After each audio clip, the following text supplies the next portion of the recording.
साबिक जम्मू कश्मीर गवर्नर सत्यपाल मलिक ने बयान देकर मचाई हलचल। कहा, मेरे दौर में अंबानी और आरएसएस मेंबर की 2 घपलों की फाइलें आई तो दोनों रद्द हुई।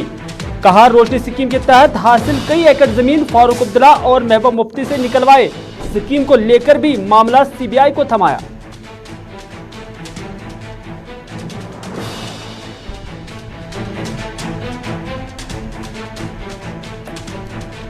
रोशनी स्कीम में महबूबा मुफ्ती का नाम लेने पर पीडीपी सदर ने किया पलटवार। सत्यपाल मलिक के बयान को बताया सफेद झूठ। कहा, सत्यपाल मलिक के लिए माफी है वाहिद ऑप्शन, वरना कानूनी कार्रवाई के लिए सत्यपाल मलिक रहे तैयार।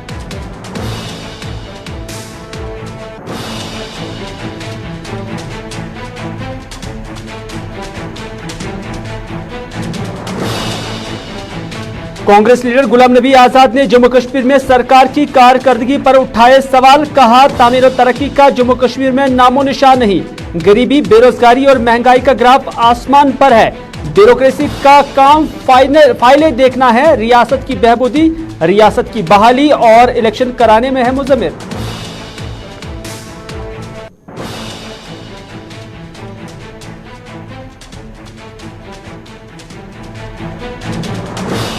और शोपियां में फौज और मिलिटेंटों के दरमियान झड़प में एक फौजी और 2 मिलिटेंट हुए जान बहक। मिलिटेंटों की वापसी टीआरएफ से होने की पुलिस ने की तस्दीक। मेंढर में फौज का ऑपरेशन 10वें रोज में हुआ दाखिल।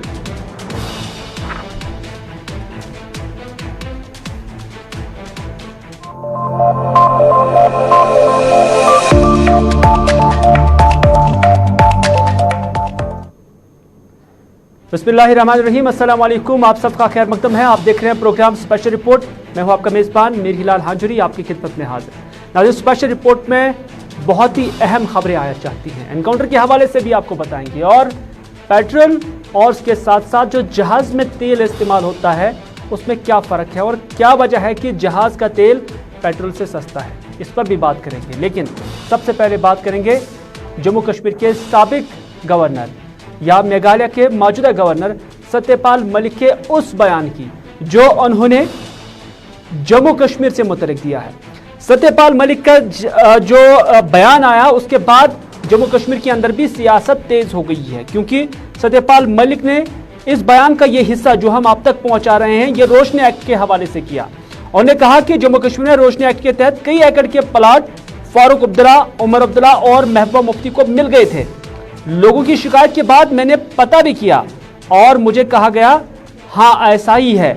मैंने सारा कैंसिल कर दिया और फिर जांच भी बिठाई, यानी सीबीआई को यह मामला दे दिया। तो इसमें उन्होंने डॉक्टर फारूक अब्दुल्ला, उमर अब्दुल्ला और महबूबा मुफ्ती का नाम लिया और उन्होंने कहा कि उन्होंने भी ये जमीनें हासिल की थी। हालांकि जम्मू कश्मीर में तब तक रोशनी एक्ट एक कानून था और इसी कानून के रव से जम्मू कश्मीर के अंदर जमीनें लोगों को कम रेटों पर दी जा रही थी जो उन्हें ज़ेर कब्जा थी और उसके बाद वो सरकार से वो ज़मीनें खरीदते थे।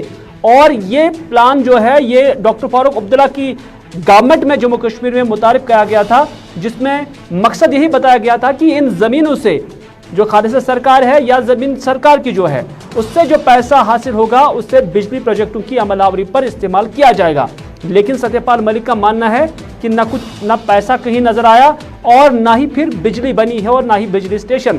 तो उन्होंने कहा कि जब उनकी नोटिस में लोगों ने ये शिकायतें की हैं, उनकी नोटिस में लाई और उसके बाद उन्होंने एक्शन लिया और ये जमीनें उनसे वापस ली हैं। पहले सुनते हैं कि सत्यपाल मलिक ने रोशनी एक्ट के हवाले से क्या कुछ कहा है।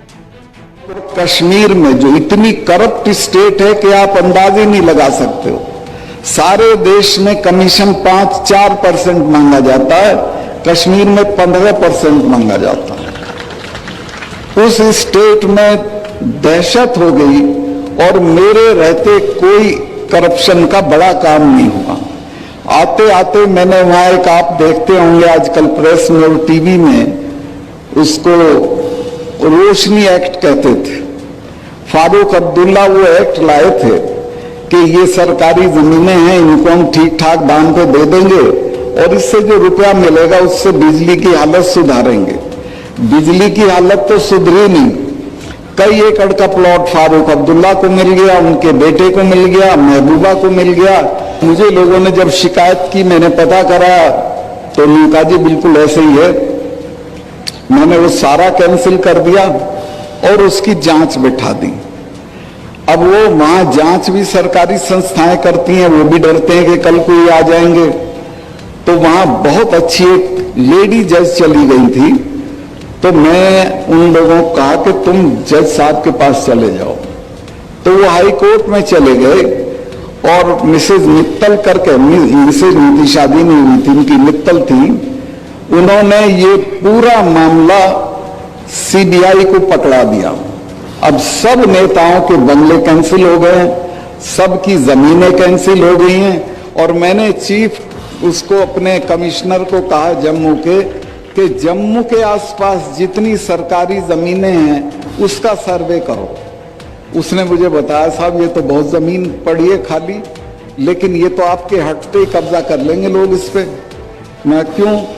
कहने महबूबा के आदमी को तो देर ही नहीं लगती कब्जा करने में, वो तो एक खूंटा गाड़ के भैंस बांध देता है और कहता मेरी जमीन है। ऐसे ही ये कर लेगा फारूक अब्दुल्ला। तो मैंने कहा क्या करूं? कहने साहब इसको कर दो। मैं कहा मैं इसको बांटने का नहीं हूं, ना मैं इसको बेचने का हूं। आप एक काम करो, मेरे यहाँ 3 कोर है आर्मी की, 3 लेफ्टिनेंट जनरल पढ़ते थे कश्मीर के, इन तीनों को बुला के उन सबों को ये जमीन दे दो। मैंने उस चलिए नाज़रीन, सत्यपाल मलिक को जम्मू कश्मीर में भी लोग जानते हैं, इस वजह से कि वो गवर्नर हैं जम्मू कश्मीर के, बल्कि इस वजह से भी कि वो अपने बयानात के लिए काफ़ी मशहूर है। जब एब्रोगेशन ऑफ आर्टिकल 370 हुआ था और उससे पहले सत्यपाल मलिक ने ही जम्मू कश्मीर के लोगों को प्रेस कॉन्फ्रेंस बुलाकर या मीडिया से गुफ्तगू करते हुए यही कहा था कि कोई एब्रोगेशन नहीं होने वाली है। और यहाँ तक कि अखबारात की सुर्खियाँ भी बनी थी कि बहुत सारी स्टेट्स में इस तरह की जो स्पेशल स्टेटस है, तो इस वजह से जम्मू कश्मीर में इससे वापस नहीं लिया जा सकता है। लेकिन फिर 2 या 3 दिन के बाद ही सबके सामने रिजल्ट था जब 5 अगस्त आई। तो इस तरह से सत्यपाल मलिक अपने बयान के लिए जम्मू कश्मीर में भी बच्चा बच्चा उन्हें जानते हैं। लेकिन जो आज उन्होंने बयान दिया रोशनी एक्ट के हवाले से, और उसमें उन्होंने 3 नाम लिए, डॉक्टर फारूक अब्दुल्ला, उमर अब्दुल्ला और महबूबा मुफ्ती का भी नाम लिया। यानी सत्यपाल मलिक का मानना था कि महबूबा मुफ्ती के पास भी रोशनी एक्ट के तहत ज़मीन थी, लेकिन जो ही महबूबा मुफ्ती ने उनका बयान सुना तो उसके बाद उन्होंने ट्वीट की सूरत में न सिर्फ सत्यपाल मलिक के उस बयान को शामिल किया, बल्कि फिर कुछ अपने अल्फाज भी लिखे। अल्फाज अंग्रेजी में हैं और हम आपको ये अल्फाज उर्दू में ट्रांसलेशन करके बताते हैं। मेरे बारे में सत्यपाल मलिक साहब ने जो रोशनी एक्ट के तहत जमीन हासिल करने से मुतालिक बयान दिया वो इंतहाई झूठ और नापसंदीदा है, ये महबूबा मुफ्ती लिखती है। सत्यपाल मलिक के खिलाफ मेरी कानूनी टीम मुकदमा चलाने की तैयारी कर रही है और अब सत्यपाल मलिक के पास एक ही ऑप्शन है कि वो अपने अल्फाज वापस ले, यानी माफी मांगे, वरना मुझे उनके खिलाफ कानूनी कार्रवाई करनी पड़ेगी। ये बयान महबूबा मुफ्ती ने दिया एक ट्वीट की सूरत में, और ये बिल्कुल उसके बरक्स है जो इससे पहले सत्यपाल मलिक की जो बाइट है, जो साउंड बाइट हमने आप तक पहुंचाई है, जिसपे उन्होंने रोशनी स्कीम के तहत या रोशनी एक्ट के तहत जो ज़मीन हासिल की गई है उसके साथ महबूबा मुफ्ती का नाम जोड़ा था। तो इस ट्वीट से आपको अंदाज़ा हुआ होगा कि महबूबा मुफ्ती यही कहना चाहती है कि उनके पास रोशनी एक्ट के तहत कोई ज़मीन नहीं उन्होंने हासिल की है। तो इस तरह से सत्यपाल मलिक का यह बयान बेतुका है और उन्होंने चैलेंज किया कि वो कोर्ट में जाएगी और बाज़ाब्ता तौर पर केस करेगी, बशर्ते कि वो माफी ना मांगे, यानी अपने अल्फाज वापस ना ले।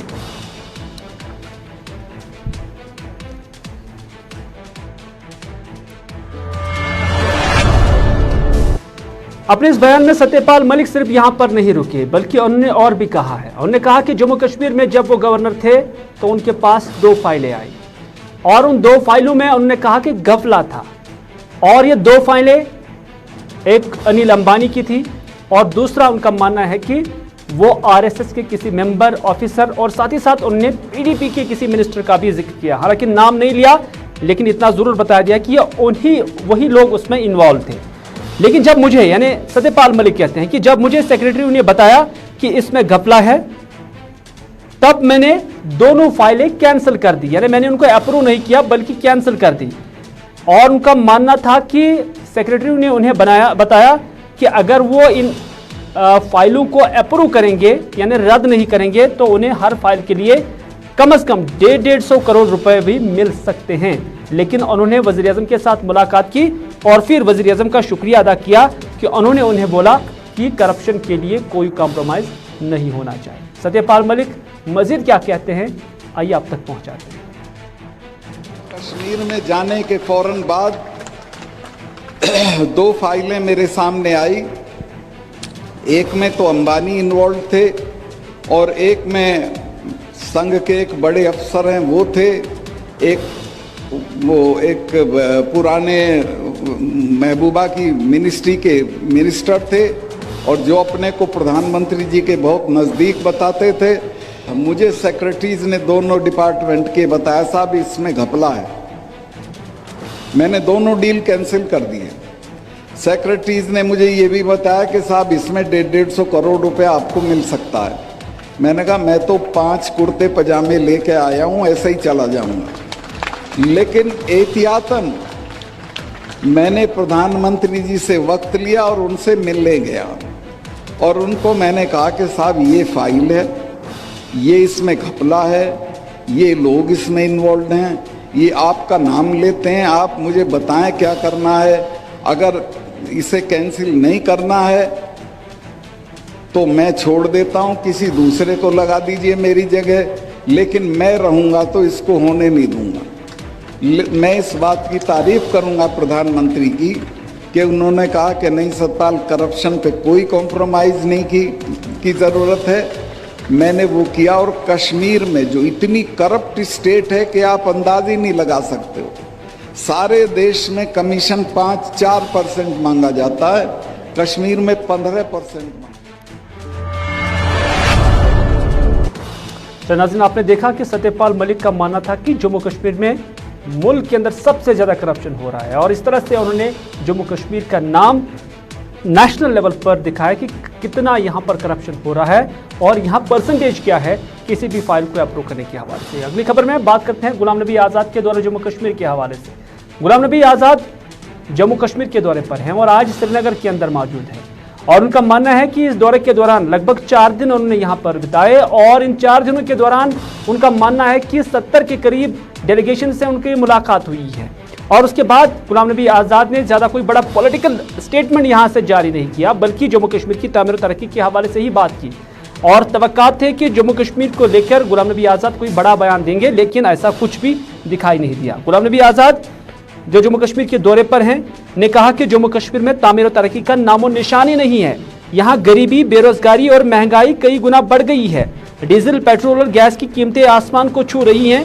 तामीरात के लिए काम आने वाला सारा मटेरियल भी कई गुना महंगा हो गया है। उन्होंने कहा कि संग बुनियाद तो रखे जाते हैं लेकिन उन पर तामीर न होने के बराबर है, जिसकी वजह से कश्मीर में मायूसी छाई हुई है। गुलाम नबी आज़ाद ने कहा कि आवाम चाहते हैं कि रियासत का दर्जा जम्मू कश्मीर का बहाल हो जाए ताकि वो अपनी मुंतखबा सरकार बनाएं। ब्यूरोक्रेसी को लेकर गुलाम नबी आज़ाद का एक अहम स्टेटमेंट आया। उन्होंने कहा कि ब्यूरोक्रेसी का काम फाइल देखना है, चुनी हुई सरकार की डायरेक्शन पर चलना है। ब्यूरोक्रेसी पर सियासत करने की आईन में कोई जिम्मेदारी नहीं, लिहाजा जब तक इलेक्शन, रियासत और चुने हुए नुमाइंदे न आएंगे तब तक रियासत की बहबूदी भी नामुमकिन है। गुलाम नबी आज़ाद ने कहा कि मिलिटेंसी खत्म होने तक इंतजार करना मुनासिब नहीं होगा, बल्कि आज तक के दौर में भी हमने देखा कि एक तरफ जहां मिलिटेंसी जारी थी और उसके काउंटर में भी फोर्सेस काम कर रहे थे, तो दूसरी जानिब डेवलपमेंटल एस्पेक्ट्स पे भी काम हो रहा था। लेकिन जम्मू कश्मीर के अंदर ये सारी चीज़ें रुक गई हैं और अगर कोई ये कहता है कि मिलिटेंसी खत्म होने तक यहाँ तामीर और तरक्की नहीं होगी तो वो नामुनासिब होगा, बल्कि ये सारी चीज़ें पैरेलल चलती हैं। हम इसका भी इंतज़ार नहीं कर सकते हैं कि मिलिटेंसी ख़त्म होगी और फिर डेवलपमेंट होगी। ये दोनों चीज़ें पिछले 25-30 साल में हुई है। मिलिटेंसी पे भी काबू किया गया है और साथ साथ डेवलपमेंट भी चली है। और दूसरा ये जो टारगेटेड किलिंग्स हो रही हैं, जिसकी हम सब लोग निंदा करते हैं, मजम्मत करते हैं, उसके चलते जो मोटरसाइकिल पे चलने वाले या दूसरे सड़क पे चलने वाले उनको फिर बंद किया जा रहा है। ये बहुत गलत बात है कि हम अगर मोटरसाइकिल पे चलने वाले को बंद कर देंगे तो मोटरसाइकिल पे लोग नहीं चढ़ेंगे। तेल की महंगाई के लिए, डीजल और पेट्रोल की महंगाई की वजह से आज कार तो कोई इस्तेमाल नहीं कर सकता गरीब आदमी या बच्चे हमारे जो कॉलेज यूनिवर्सिटीज़ में पढ़ते हैं या एम्प्लॉयज़ हैं, वो मोटरसाइकिल इसका इस्तेमाल करते हैं। और अगर मोटरसाइकिल भी मना किया पुलिस ने या उनको बंद कर दिया तो वो अपना काम कैसे कर सकते हैं। इसलिए मोटरसाइकिल पे सवारी वाले को बंद करना या उसका मोटरसाइकिल ज़ब्त करना, ये भी काबिल मज़म्मत है और इससे और भी लोगों के दिल में सरकार के प्रति गुस्सा बढ़ सकता है। तो सरकार को चाहिए कि जितनी भी चीज़ें प्रो पीपल है, आवाम के हक की है, उनको करना चाहिए। उन पर इतना दबाव नहीं डालना चाहिए, इतना प्रेशर नहीं डालना चाहिए कि बेचारे आदमी की कमर ही टूट जाए। बहुत सारे मुसीबतों से पिछले 30-32 साल से जम्मू कश्मीर के अवाम गुज़र रहे हैं। मिलिटेंसी की वजह से बहुत लोगों ने हर चौथे पाँचवें घर के बाद किसी न किसी का बेटा मारा गया है, बाप मारा गया है, भाई मारा गया है, और जिसकी वजह से यहाँ जो नाज़रीन, आपने सुना गुलाम नबी आज़ाद यही कहते थे कि मिलिटेंसी खत्म होने तक इंतज़ार तामीर तरक्की का नहीं किया जा सकता है। और जब उन्होंने मिलिटेंसी का जिक्र किया तो हम भी एनकाउंटर का ही जिक्र करते हैं। दरअसल शेरबाग द्रगड़ शोपियां का इलाका, जहां पर आज सुबह ही फोर्सेज यानी फौज पर जो पेट्रोलिंग पार्टी थी 44 RR की, उस पर कुछ मिलिटेंटों ने हमला किया, गोलियां चलाई और उसके बाद यहां पर एनकाउंटर हुआ। और इस एनकाउंटर के इख्तिताम पर अभी तक जो मालूमात मिल रही हैं उसमें यही बताया गया है कि एक फौजी एहलकार इसमें जाम बैक हुआ, जबकि 2 मजीद जख्मी हुए। हालांकि पहले तीनों जख्मी थे, लेकिन उन 3 में से एक के जाम बैक होने की तस्दीक हो गई है। लेकिन साथ ही साथ इस एनकाउंटर में 2 मिलिटेंट भी मारे जा चुके हैं और दोनों का ताल्लुक TRF से बताया जा रहा है। और इसमें आदिल अहमद नामी एक TRF के कमांडर के तौर पर भी पुलिस ने शनाख्त की है।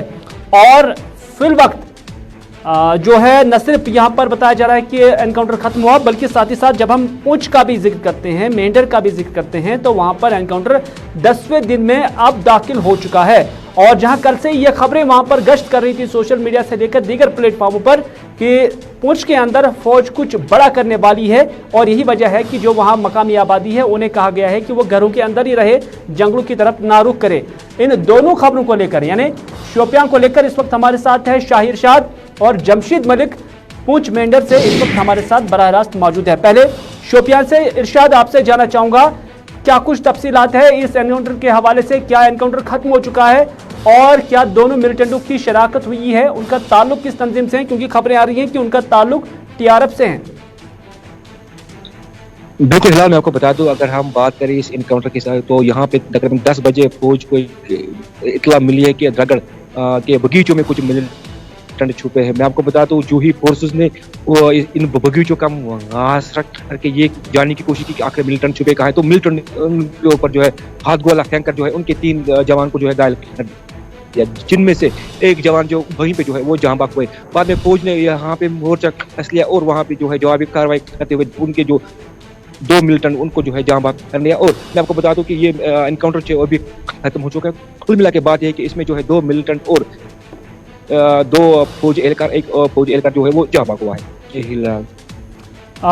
इरशाद, बिल्कुल आप बने रहे हमारे साथ। इस वक्त जमशीद भी हमारे साथ है जो हमें पुंछ के हवाले से अपडेट करेंगे, क्योंकि मेंढर के अंदर कुछ दिनों से लगातार हम देख रहे हैं कि फौज इस तलाश में है कि वहां पर जो मिलिटेंट है जिन्होंने 10 फौजी एहलकारों को जाम बैक 9 फौजी एहलकारों को जाम बैक किया, उनके हवाले से कोई अता पता चले। और कल यही खबरें गश्त कर रही थी कि कुछ बड़ा करने वाला है फौज पुंछ के अंदर। अभी इस हवाले से क्या कुछ तफसीलात है जमशीद?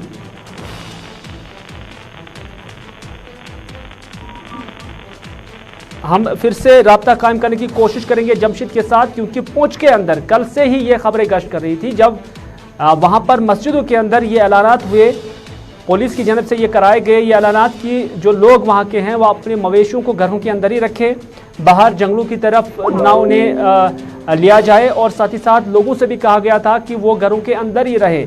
और उसके बाद यही खदशात गश्त कर रहे थे कि शायद कुछ बड़ा होने वाला है या कोई वहाँ पर स्ट्राइक होने वाली है मिलिटेंट्स के खिलाफ। लेकिन अभी तक उस हवाले से कोई मालूमात नहीं मिल रही है, बल्कि वक्फे वक्फे से वहाँ पर फायरिंग की आवाज़ें सुनाई दी जा रही है। लेकिन अभी तक भी किसी के किसी भी मिलिटेंट के मारे जाने की कोई खबर नहीं मिल रही है। जमशीद इस वक्त हमारे साथ है। जमशीद, क्या है ताज़ा तफसीलात, क्योंकि कल यही कहा जा रहा था कि फौज कुछ बड़ा कर सकती है, क्या अभी तक इस हवाले से कोई खबर आ रही है? नहीं, अभी तो कोई बड़ी कार्रवाई नहीं हुई, क्योंकि कल मसाजिद से ऐलान किया जाने के बाद उनके लोग अपने अपने घरों में चले जाएं, उसमें उसके बाद ये लग रहा था कि वो बड़ी कार्रवाई की जा सकती है और लोगों में भी काफ़ी दहशत देखने को मिली, मगर इस तरह की कोई बड़ी कार्रवाई तो नहीं देखने को मिली।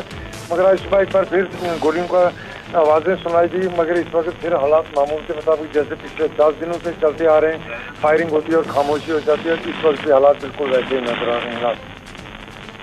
चलिए, आप दोनों का बहुत बहुत शुक्रिया। इरशाद, आपका भी शुक्रिया और जमशीद, आपका भी शुक्रिया। खबरें यही है कि जहां शोपियां के अंदर 2 मिलिटेंट मारे जा चुके हैं और इसके साथ साथ एक फौजी एहलकार भी यहां पर जाम बैक हो गया है, वहीं पर मेहंडर के अंदर जो सूरत हाल है वो लगातार वैसी बनी है जैसे पिछले कुछ दिनों के अंदर थी, और जो कुछ खबरें गश्त कर रही थी कि कुछ बड़ा हो सकता है, लेकिन अभी तक इस हवाले से कोई अमल आवरी नहीं हो पाई है।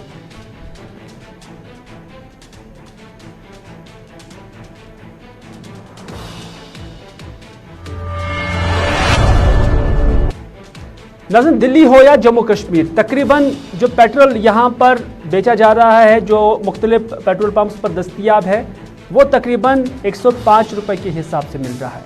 लेकिन जब हम सिविल एविएशन की बात करते हैं या जो जेट फ्यूल जिसे कहते हैं, जो जहाज़ में बरते हैं, उसके रेट जब पेट्रोल के मुकाबले में देखा जाता है तो लगभग 25 से 30 रुपये कम है। यानी पेट्रोल ज़्यादा महंगा है बनिस्बत जो जहाज़ के अंदर तेल इस्तेमाल होता है। और माहिरीन का मानना है कि जो जहाज़ के अंदर तेल इस्तेमाल में लाया जाता है वो भी क्रूड ऑयल से ही बनता है, वहीं से निकाला जाता है और ये इसकी सबसे टॉप क्वालिटी होती है। तो जब टॉप क्वालिटी सस्ती मिले और उसके बाद जो दूसरी टॉप क्वालिटी है वो महंगी मिले, तो उससे ये पता चलता है कि ज़मीन पर सफ़र करने वाले जो आम लोग हैं वो जहाज़ के बनिस्बत गरीब ही होते हैं, और जो जहाज़ के अंदर सफ़र करने वाले होते हैं वो माली एतबार से भी बड़े होते हैं और उसके साथ साथ समाज में भी उनका स्टेटस वाइट कॉलर ही होता है। तो इस तरह से ज़मीनी सफ़र करने वालों का जो सफ़र है वो काफ़ी महंगा रहता है बनिस्बत कि जो जहाज़ों के अंदर सफ़र करने वाले हैं। बाज़ मुबस्सिरीन ये भी कहते हैं कि जहाज़ का जो बिज़नेस है ये बड़े लोगों का रहता है, तो इस वजह से सरकार ने बड़े लोगों को ये रिलैक्सेशन दी है कि उन्हें जो तेल जहाज़ के लिए इस्तेमाल होता है, जिससे एटीएफ कहती है, एविएशन टर्बाइन फ्यूल, तो वो सस्ता दिया गया है और उनके लिए सरकार मेहरबान है। लेकिन गरीब, जिसमें कोई ऑटो रिक्शा वाला है या कोई गाड़ी वाला है या कोई टैक्सी वाला है या कोई भी सोमो वाला है या कोई निजी गाड़ी चलाने वाला है, तो उसके लिए 25 से 30 रुपए ये तेल महंगा दिया जाता है। यानी इस पर इतने टैक्सेस लगाए जाते हैं कि वो इतना महंगा बन जाता है। एशिया के अंदर जब भी हम देखते हैं तो भारत उन कंट्रीज में शामिल है जो ज्यादा टैक्सेस तेल पर लगाते हैं। और क्या है ये पूरी कहानी, ये जानने के लिए सईद इरफान फाजिल हमारे नुमाइंदे इस वक्त हमारे साथ है। इरफान, जानना चाहेंगे क्योंकि खबरें यही आ रही हैं कि जो सिविल एविएशन या जो जहाज के अंदर जेट्स में जो तेल इस्तेमाल में लाया जाता है वो पेट्रोल के बनिस्बत 25 से 30 रुपए कम है उसका दाम। क्या वजूहात बताए जा रही हैं, क्योंकि आपने भी दाएं बाएं जो इसके कंसर्न्स हैं उनके साथ राब्ता किया था? बहुत बहुत शुक्रिया हिलाल। बात अगर करें, सबसे पहले मेरे पास एक स्टेटमेंट है बोइंग 747 को लेकर। अगर मैं 4 लीटर पेट्रोल के हवाले से बात करूं तो उसमें एवरी सेकंड यानी पर लीटर एवरी सेकंड जो है वो तकरीबन 4 लीटर पेट्रोल जलता है। पर मिनट के हिसाब से 240 लीटर और 14,400 जो है तकरीबन 1 मिनट के हवाले से पर लीटर जो है पेट्रोल जलता है। अब रही बात यहाँ पर बोइंग्स को लेकर, और बोइंग्स के साथ साथ यानी जो भी जेट्स है उसका जो तेल है जिसके बारे में आपने भी बात की है, तो मैंने भी कुछ माहिरीन से बात की थी, उनसे मैंने आखिरकार जाना था क्या आखिरकार वजूहात है कि ये तेल जो है सस्ता पड़ता है। अगर मैं बात करूं जितने भी टैक्सेस हैं या जितने भी एक्साइज ड्यूटी है वो इस पर कम लगती है बनिस्बती जो तेल खासतौर पे गाड़ियों में या स्कूटर्स पे इस्तेमाल किया जाता है। एक साइड से अगर आप देखेंगे तेल के जो दाम है, बढ़ते हुए दाम लगातार दिखाई दे रहे हैं। जी। क्योंकि ये चीज बड़ी इंपॉर्टेंट है कि जब कोई जी हाँ लेविशिंग रूट ढूंढता है या लेविशिंग फ्लाइट ढूंढता है या अमीर की अगर हम बात करेंगे जिनके पास पैसा अच्छा है, वो एक तो अच्छा ट्रैवल करता है, मगर उसके साथ साथ अगर देखा जाए तो वो तेल सस्ता क्यों है।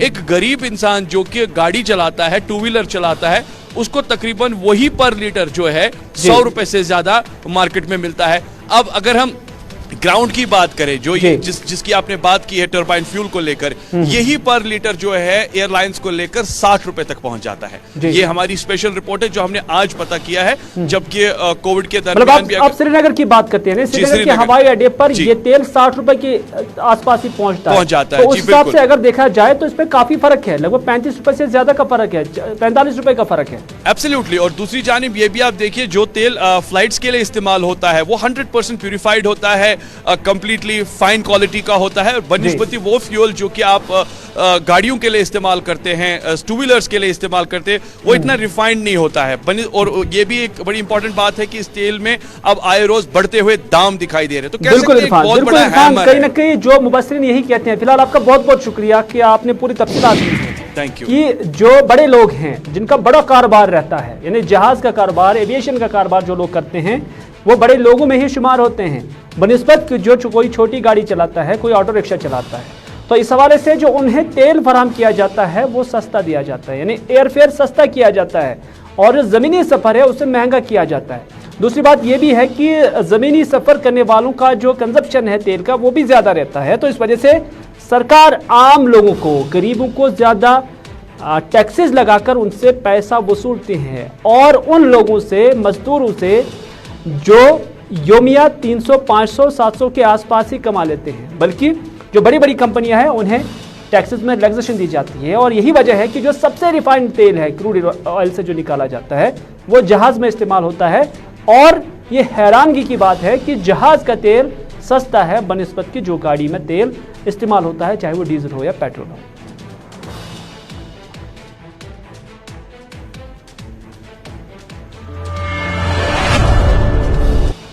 चलिए नाज़रीन, जाते जाते एक ही बात कि बांडीपुरा का लावेपुरा इलाका, जहां पर एक शादी थी और शादी के दौरान जो वाजवान का इस्तेमाल हुआ और जो मेहमान ने वहां पर वाजवान खाया, तो वाजवान खाने के बाद 50 अफराद बीमार हो गए, और 50 अफराद में ये भी बताया जाता है कि डायरिया और वोमिटिंग हुई है, यानी उल्टी आई है। तो उसके बाद 40 को अभी तक जिला अस्पताल में भर्ती भी कराया गया। उसी के साथ दीजिए अपने मेज़बान मीर हिलाल हाजिरी को आज का ये प्रोग्राम यहीं पर इख्तिताम करने की इजाज़त। इस बात के साथ कि अगर ज़िंदगी रही तो आपसे फिर होगी मुलाकात। तब तक के लिए खुदा हाफिज़, फी अमानिल्लाह।